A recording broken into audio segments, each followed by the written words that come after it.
I investigated Chris Williamson's male sedation hypothesis. In fact, I researched it for 6 months, wrote a 53-page paper about it, and in the process I asked 150 men about how much porn they watch, how many people they've had sex with, and I found something very funny about how attractive men think they are. Here's what I found. Hello, and welcome to Courageously Curious, the podcast occasionally hosted out of a hot tub. The scenery for today's episode is presented by Wanaka in the south of New Zealand and Mount Aspiring National Park for the mountains in the background. For those of you who don't know, and I assume that's most of you, the male sedation hypothesis proposes that men's instinct to take risks, their drive to seek out romantic partners, and their potential for violence is sedated and decreased by the consumption of drugs and their consumption of online worlds, namely video games and pornography. Why is this even interesting? Well, normally when the share of young men in a society that don't have jobs and don't have romantic connections increases, the level of violence in that society driven by this group of jobless and sexless young men increases as well. And in the past 15 years, we've seen an increase in that group of disadvantaged and lonely young men. However, we have not seen a proportionate increase in the levels of violence, at least not when I wrote my thesis in 2023.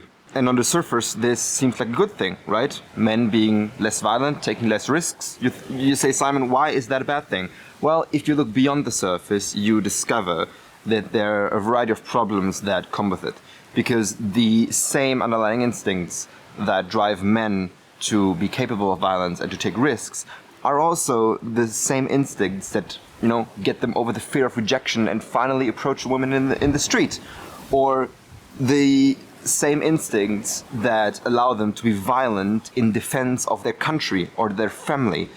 The same risk-taking instincts also drive them to start companies with a very low probability of success that end up changing the world, or run into a burning house to recklessly try and save their family. So the same instincts can have good and bad consequences, and if these are sedated or if their expression is guided into outlets such as porn and video games, this could have potentially very dire consequences for our society. To sum up, the male sedation hypothesis proposes that men take less risks, are less capable of violence, and seek out less partners because they consume too much porn, play too many video games, and are sedated and distracted by drugs. I first heard the hypothesis when Chris had a conversation with incel researcher William Costello on his podcast, and I was fascinated by it. It instinctively seemed to be true, and me being fascinated by mating psychology and all that stuff, evolutionary psychology anyway, when it came time to choose a topic for my thesis, I thought, hey, I want to find out if what he said on the podcast is actually true or not. And having a topic that I naturally was so curious about as my thesis topic was just the best thing that could have happened to me. So let's see what I found and if Chris is actually right. As I just mentioned, the original hypothesis talks about pornography, video games, drugs on the one hand, and about risk-taking, violence, and the drive to seek out partners on the other hand. I narrowed it down, and I chose to focus solely on the relationships between pornography on the one hand, and then risk-taking and violence on the other. So I investigated a subset of that hypothesis. For that, I asked 151 men between the ages of 16 and 72 about a variety of things. Most of them were under 30, and this was very important to me because I wanted to figure out what pornography does to young men. Of these 151 men, 100% had watched pornography before. Not a single one had not been exposed to pornography in his lifetime. 80% of those watched pornography at least once a week. 20% of those watched it every single day. And of 151 men, only 11, so roughly 7%, had managed to quit pornography entirely. Beyond asking men how often they watch porn, though, I asked them a bunch of other things. One was a questionnaire about problematic pornography consumption. This term, problematic consumption, exists because porn addiction is not by psychological standards for the DSM-5 that's used in America to diagnose psychological disorders is not a classified addiction. And so problematic behavior is the term that comes closest to it. And this questionnaire included things such as my pornography consumption prevents me from showing up in my social life, or my pornography consumption causes problems at work, or I have tried to quit pornography and relapsed. These things make up problematic consumption, and if people score high enough on that scale, they're classified as being problematic users. Other than that, I also asked them about how many sexual partners they've had, whether they are in a relationship, how good or how attractive of a partner to women they think they are, and how competitive they see themselves behaving in relationship to other men, so intrasexual competition, but we'll get to all of those later. As a side note, I didn't really do much with that fact, but the median number of sexual partners was 2. That means half the men had more sexual partners and half the men had less sexual partners, with 1/5 of the 150 having never had sex before. So, having gathered all that data, did the male sedation hypothesis actually hold true? The main thing I was looking at, again, was if there was a relationship between the pornography consumption and men's risk-taking and aggression. And if the male sedation hypothesis was true, then I would expect to find people who watch more porn or who have more problematic consumption, because I had both measures, to take less risks and to be less aggressive. To my somewhat disappointment, I found that the frequency of pornography consumption, how often someone watches porn, has actually no effect on risk-taking or the propensity for violence whatsoever, at least not in the people that I asked. However, people who scored higher on the problematic pornography consumption scale, so whose lives had been more negatively impacted by pornography, tended to be more aggressive, so there was a positive correlation. It's very important to note that I don't know where the causation goes. So I don't know whether people who have more problematic consumption become more violent, or if people who are naturally more violent also have more problematic pornography consumption. So knowing that the only relationship I found between pornography consumption and the variables I was looking at was an increase in violence rather than a decrease, can I call bullshit on Chris's hypothesis? And I would say no, I'd be careful to jump to that conclusion for several reasons. One is that I only looked at a snapshot of the differences between different people at one point in time. I don't know how the results would look if we would take all men, or a sample of all men now, and a sample of all men 30 years ago. It might be that men in general have become less risk-taking and less aggressive as the result of more video games, pornography, and drugs. That might be the case. I don't know. It could also be that we find a different outcome when we don't look at risk-taking or aggression as the outcome variable, but at mate-seeking behavior. If we ask people how many dates you've gone on, how much effort do you put in finding a partner, it might then be that we find a decrease in their partner finding effort with higher porn consumption, because that gives them the satisfaction that they're looking for in a partner without actually needing to go out to find an actual woman.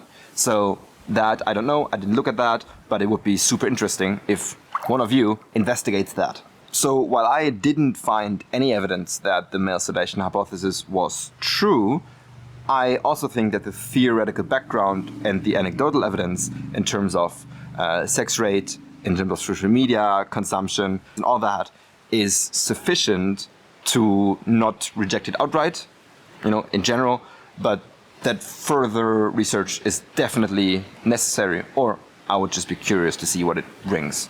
I also think that even if the hypothesis does not hold true right now, we are bound for a behemoth of a new problem when we think about AI chatbots and AI girlfriends.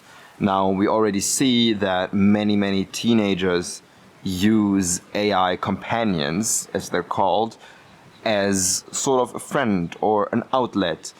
And it's true that they are often easier to talk to and to converse with and to engage with than actual human beings.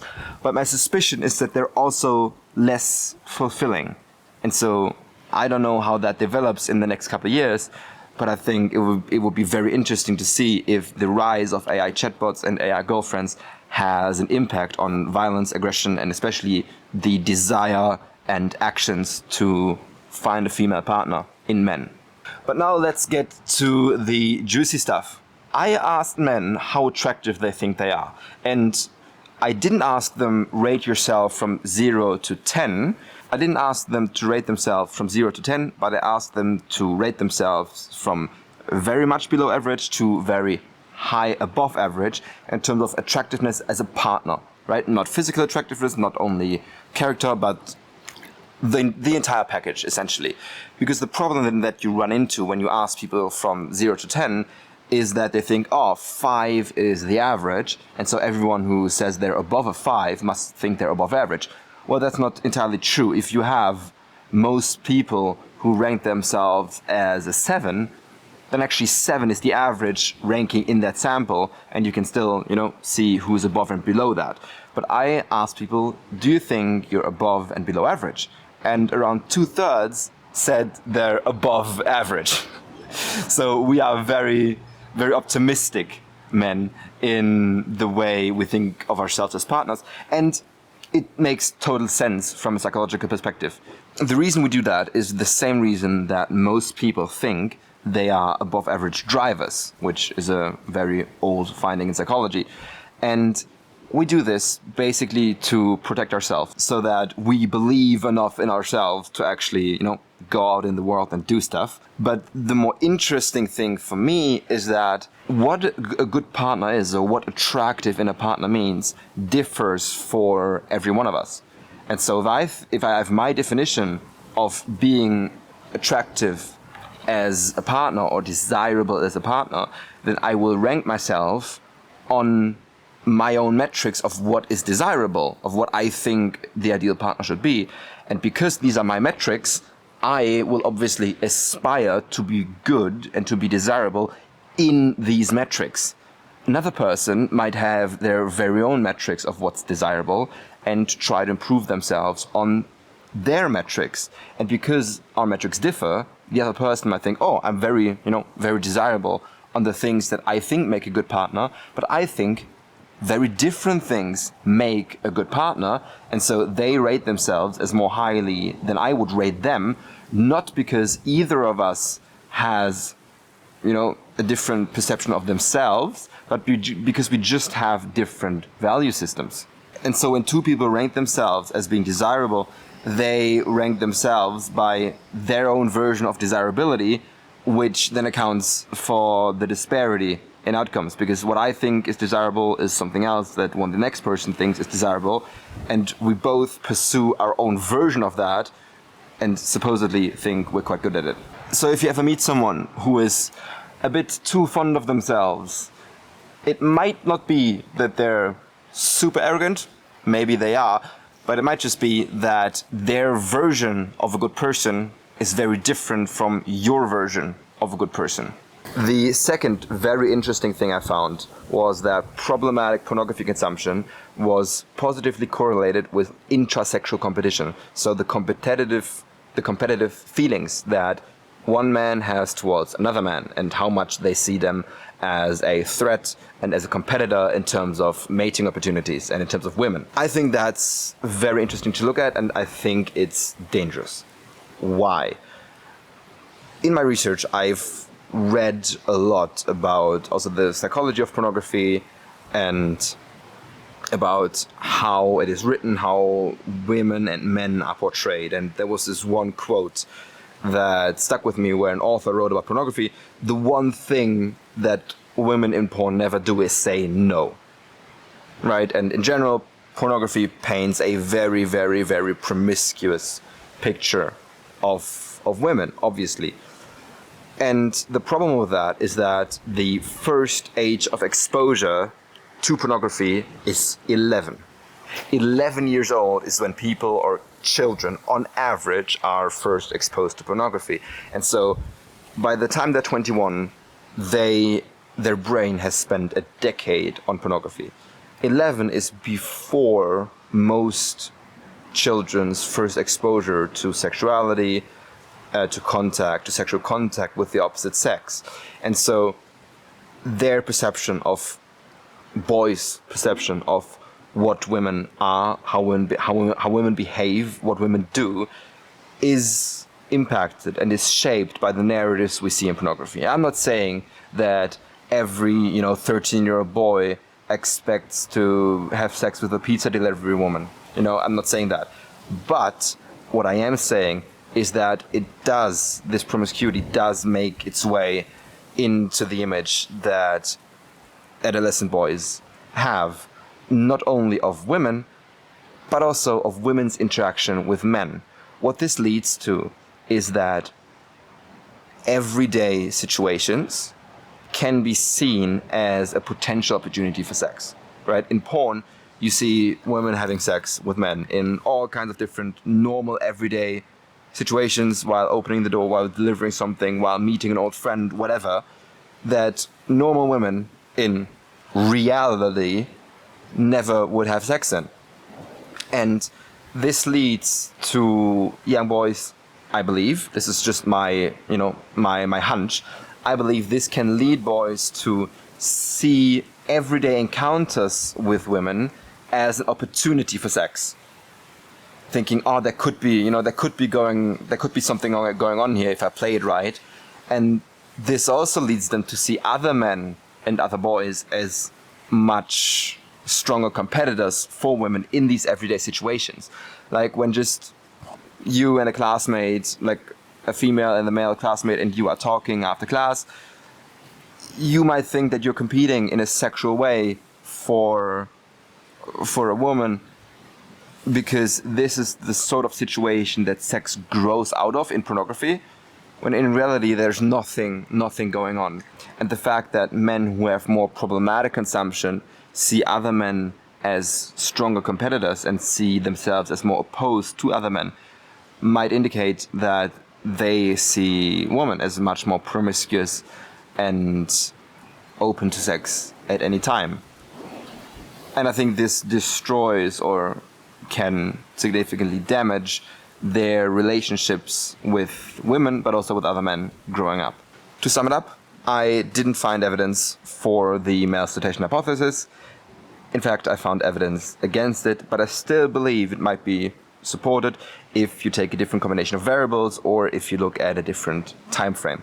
I also, in the process of writing that paper, consulted with William Costello, the researcher that Chris Williamson was having a conversation with on his podcast when he came up with that hypothesis. And after showing him my findings, he said that, well, maybe a better name is male distraction hypothesis, because the men that are already predisposed to violence also exhibit higher problematic behavior, and maybe that is a distraction or an outlet that they funnel that impulse into, rather than the impulse being sedated. In general, from what I have read and learned during the research for this project, has left me thinking that pornography is doing much more harm to us as individuals and to our society than we realize. I read a lot about mating behavior of men and women. I read a lot about incels. I spent some time on incel forums to see what they write and how they think.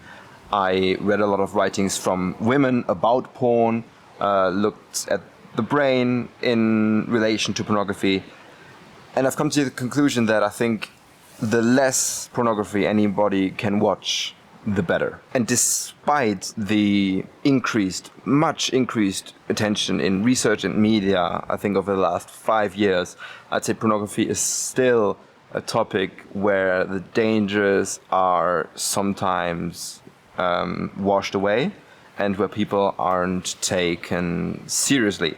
Realizing that if you go out, chances are every single man has watched this before, and that many, about 1/5, according to my sample, watch it every day, and that many struggle with it is I think, a good first step to realizing that it's not often or not always a failure on the individual's part, but a societal problem that is in each of our responsibility to address and to handle.